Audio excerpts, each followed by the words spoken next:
Halo pemirsa TKC Family, kembali lagi bersama saya Kenanga di segmen Apakah Anda Tahu? Hari ini kita akan membahas sosok yang luar biasa dan penuh kejutan, yaitu Pangeran Diponegoro. Apa kabar nih pemirsa? Sudah siap dengerin cerita-cerita seru sambil ngopi? Jadi gini, apakah Anda tahu kalau Pangeran Diponegoro itu bukan hanya jago perang, tapi juga seorang pemimpin spiritual yang sangat dihormati? Wah, ternyata nggak cuma jago silat di medan perang, beliau juga jago ngaji di surau. Bayangin aja, di tengah hiruk pikuk keraton, beliau lebih milih tinggal di desa Tegalrejo. Katanya, biar lebih dekat sama alam dan lebih fokus sama ibadah.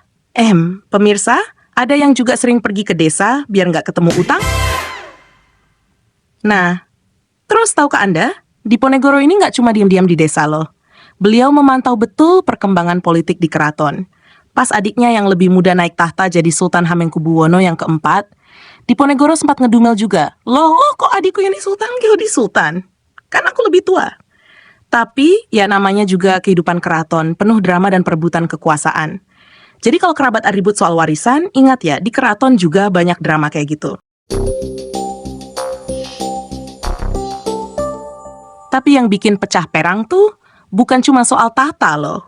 Pemirsa, pernah nggak sih merasa kesal kalau ada yang bongkar-bongkar halaman rumah buat bikin jalan tanpa izin? Nah, Pangeran Diponegoro tuh juga gitu.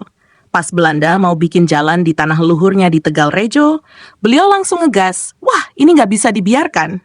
Dan akhirnya, Perang Jawa pun meletus. Diponegoro pun jadi jagoan sejati yang melawan penjajah dengan strategi gerilya. Ngomong-ngomong, ada yang di sini sering gerilya pas ngumpetin jajan biar nggak ketahuan adik. Ketahuan deh.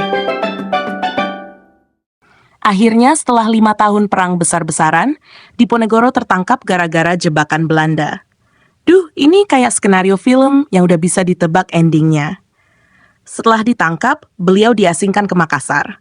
Tapi pemirsa, meskipun jauh dari tanah kelahirannya, semangat Pangeran Diponegoro tetap membara.